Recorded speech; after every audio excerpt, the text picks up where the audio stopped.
able to professionally, because real world seemed kind of mean, because this is the real world. You are shipping software, you are writing software in the real world. We all exist in the real world. So now it's about the differences of getting paid for it. So I guess this is all pro tips professionally. I manage people at Reverb and used to be the lead iOS developer. And so let's get started with an anecdote. Oh, good, you can kind of see the GIFs. So when I was in a CS degree, I didn't know how to ship software. I would make my little homework assignments, and they'd be these little binary blobs, and I knew I just uploaded them to this website, and then something happened, and I got a grade. I didn't really understand how websites worked. And then the iPhone came along, and it was very clear how to get things onto the phone once you get past the provisioning profiles, and et cetera, et cetera. You just hit this button, and it's on your phone. Now it's mind-blowing to me. And so I think that's kind of what I gravitated towards the iPhone 10 years ago, and I think it's always kind of stuck in my head of the differences between learning in an academic environment and then working professionally. And I also don't think my professors knew how to ship software. They had been in their computer science world for so long. They just knew about binary search trees and things. But the good news is that there's not a lot of difference, especially when it comes to iOS development. It's the same general shape of what you're looking at. There's just maybe a few more trappings around the edges. I have looked at a UI table view code that probably looks a lot similar to your UI table view codes, probably every day for the past 10 years. Hopefully not too much on weekends. So yeah, that's the good news. So let's get into some practical, some less practical tips, I guess. And we'll start with dependencies. So dependencies are just a fancy name for code somebody else wrote. They can be a framework you find on GitHub. Sometimes they're even this code I copied and pasted from Stack Overview. That's kind of like a dependency. They can be a great productivity multiplier, or they can be a lead weight that drags you and your app down to the bottom of an ocean. And it's up to you to find out which one that is. Because once it's in your app, it might as well be your code. It's really hard to remove the feature. What happens when that dependency changes? What happens when that developer stops making that dependency? They just got bored and moved on. What happens when Apple releases an OS version that breaks that dependency? These are all things that can happen. These are all things that will happen. And so what do you do in that case? If you have a dependency, the answer is you got to fix it or rewrite it or remove it. And so how do we avoid that problem? And the trick is to kind of do your due diligence, do your homework. So I have two examples of a dependency, one you should use and one you should not use. And we'll look at the differences. So this is a dependency conveniently written by someone named Kevin Donnelly, who looks like me. And there are some things you should kind of see about this. It was last updated 5 years ago. There's only 10 commits. There's only one release. There's one contributor. A lot of the commits are initial release. There's no issues, which, hey, maybe this anonymous person wrote perfect software. There's no pull requests. Maybe there's nothing to improve. Maybe it's perfect. There is a bunch of stars. Don't trust stars. Is maybe the lesson to be learned here. Versus something else, like networking, has a lot more stars, has been updated relatively recently, has real commit messages, has a bunch of issues, but also has a bunch of pull requests, has a bunch of releases, has a bunch of contributors.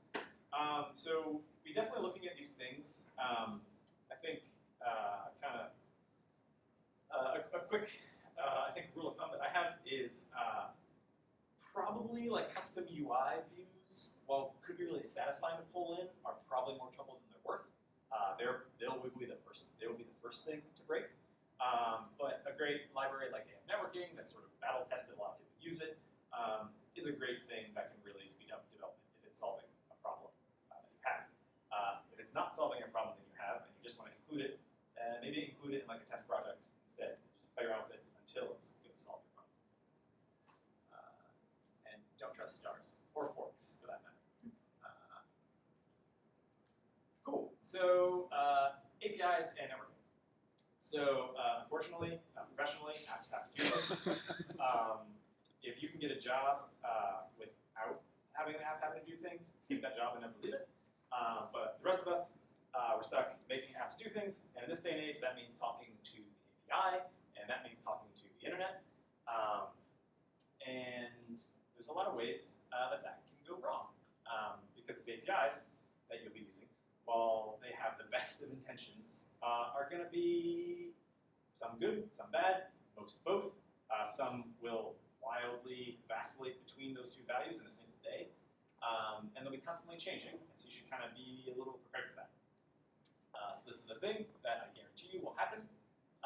You're making a thing, it has internet comments, so something is obviously going wrong in your life, and you have an ID, and that ID is 1, and then a very well-meaning backend developer thinks IDs should not be integers. That's ridiculous. Who would make that? So they helpfully change it to a string. To them, this is nothing. They did this and went off to lunch. So what does your app do in this case?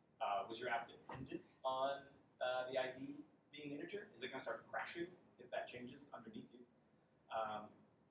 Another example is they think, oh, IDs are terrible. IDs are a security risk because they're sequential. Let's change it to UUID and just remove that ID like it never happened, and we're great. So be thinking of, when you're making these model objects that are sort of directly tied to some JSON object you're consuming, definitely be thinking of the worst case scenario. Don't paralyze yourself with that fear, but keep it in mind. Make sure you're only sort of consuming strictly the things you absolutely need. So if you don't need the ID just to display this lovely internet comment, don't parse it. Just ignore it. Let it hang out there. If you do need it, parse it with an eye of suspicion. If it's not there, show an error, but probably don't crash. That'd be a bummer. And if you don't crash, be sure you can know when your app is erroring out anyway, even if it's not like ruining the user's day. You probably still want to know about it. So just like if you expected an integer and got a string, just throw some event to your analytics platform of choice, just to kind of keep an eye on things. Another shame about professional app development is you have to do releases. If you find a job where they don't make you release software, also take that job. But the rest of us are stuck with releasing, and releasing is terrifying. You have to push changes to hundreds or thousands of millions of people. And at my job, I really, really, really don't want to break a checkout because that would be a bad day. And so while the real solution is never release software, the practical solution is never release software to everyone at once. Minimize just minimize the amount of things that can go wrong, basically. And there are a couple ways of doing this. Feature flags are a good way, and there are a couple ways of doing that. This is sort of an example of like a completely on-device feature flag where you have this thing, in our case, direct Apple Pay. I'll leave that as an exercise to the user about what that means.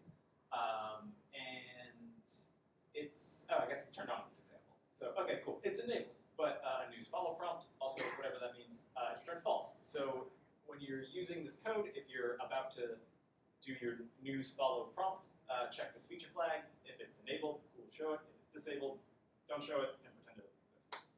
The one problem with this is still compiled and bundled up with your code and shipped off the App Store, never to be touched again. So another way of doing that is sort of remotely configurable flags. This is a product from Google called Firebase. It is free for most features, and it'll let you sort of, in a very similar way, set values, and then you can change them. And then their nice SDK that you include in your app as a dependency that you've done your research on will automatically pull down these values and just give you a super simple Boolean yes, no, show them, don't show them. Same basic concept as the one before. If you're super lazy and don't do any of that, at least App Store Connect now has phase releases, which is a thing I hoped for 10 years, or I guess 8 years. It finally got 2 years ago, and it's amazing. It just won't immediately let your update be available to everyone. It'll start at 1%, which is a completely manageable number, and when that 1% has a bad crash, it's at least not 100,000 people, it's 1,000 people. That's 1% of 100. Good.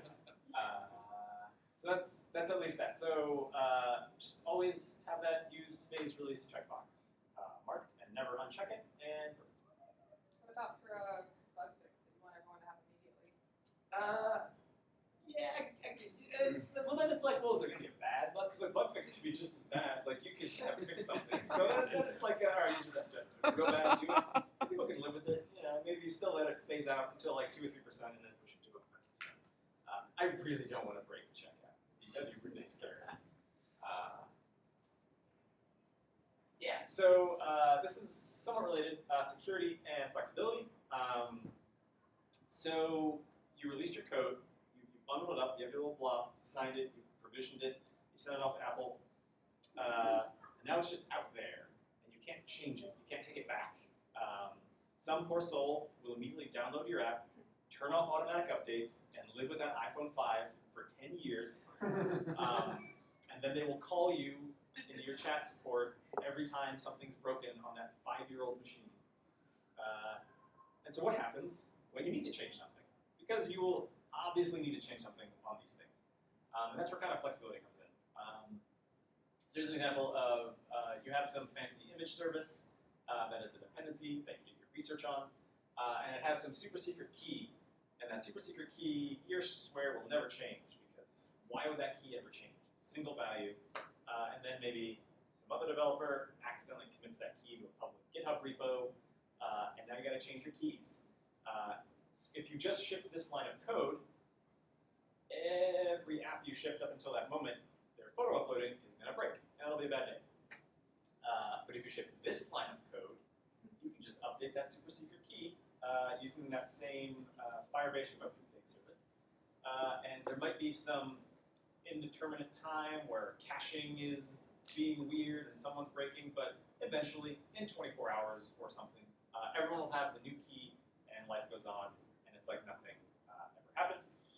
Firebase is a great, easy way to sort of get set up with this initially. You can roll your own. You could make this just as an API call, just you pull down important values. It doesn't matter. What matters is you do this, not this. And a note on security. It's not don't do it, but don't do it yourself. Don't try to be clever. Don't try to obscure things. Just because you think a URL is hidden, it's not. Just use, this is a very vague term. I'm using it because I'm wholly unqualified to talk about it because I don't do my security. Just use industry best practices. And most of that means use the systems that the platforms you're building on provide you. So Apple, Google, they provide a lot of stuff, and you should just use those. If you're ever Googling how to encrypt something yourself, something has probably gone wrong, and you should reflect on not doing that. And when in doubt, hire someone who knows what they're doing. They are expensive, but they will save you money. So don't do your own security. Bugs. Bugs happen. You probably should write shitty software, but you're also going to write bugs. It's fine. And the secret is you don't have to fix all of them. It's always about a trade-off. Bugs can exist forever and be okay. If you get a report from a single user whose their year is set to 1897 and they're complaining that dates don't display right, don't fix that bug. It is not worth it. It might make their life better, but it's going to make your life a hell of a lot worse, and it might make your other users' life a hell of a lot worse. So it's all about the trade-off, always looking at the trade-off. I guess I could have said always looking at the trade-off on literally every slide of this talk, which maybe is the theme. Tech debt. Speaking of trade-offs,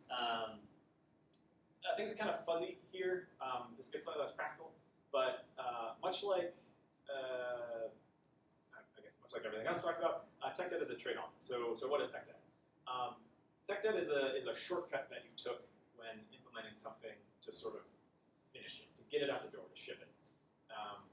Maybe it's actually I have an example next slide as well as these words.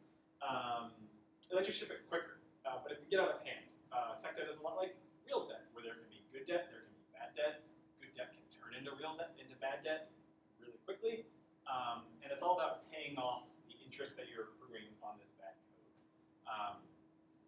maybe you don't have 100% the correct APIs you need to do the feature right, so you're kind of pulling from a little over here, a little over here, and you're sort of making implicit combinations of them.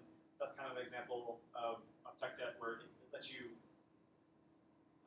ship the feature faster, but always be mindful of going back and fixing the things you're cutting corners on. Or maybe not fixing the things you're cutting corners on, because it's a trade-off.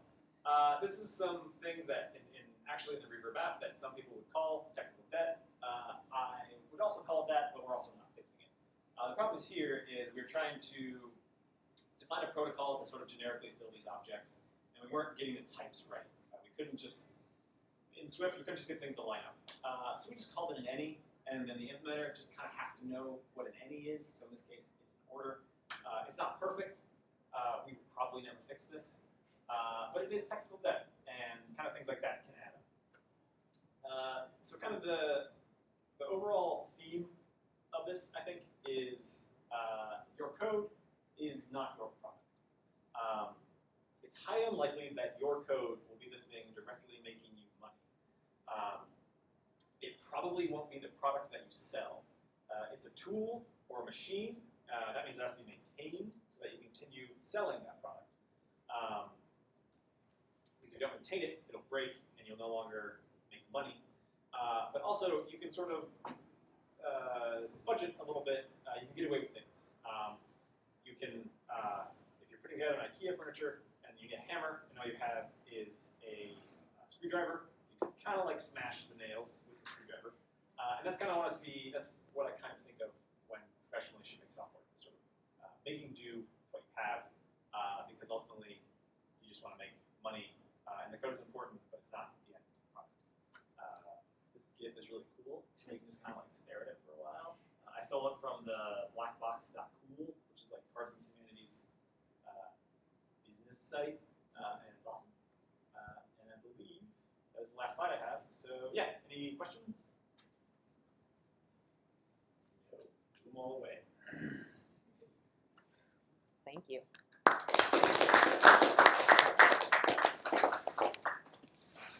Woo! All right. Let me stop this video.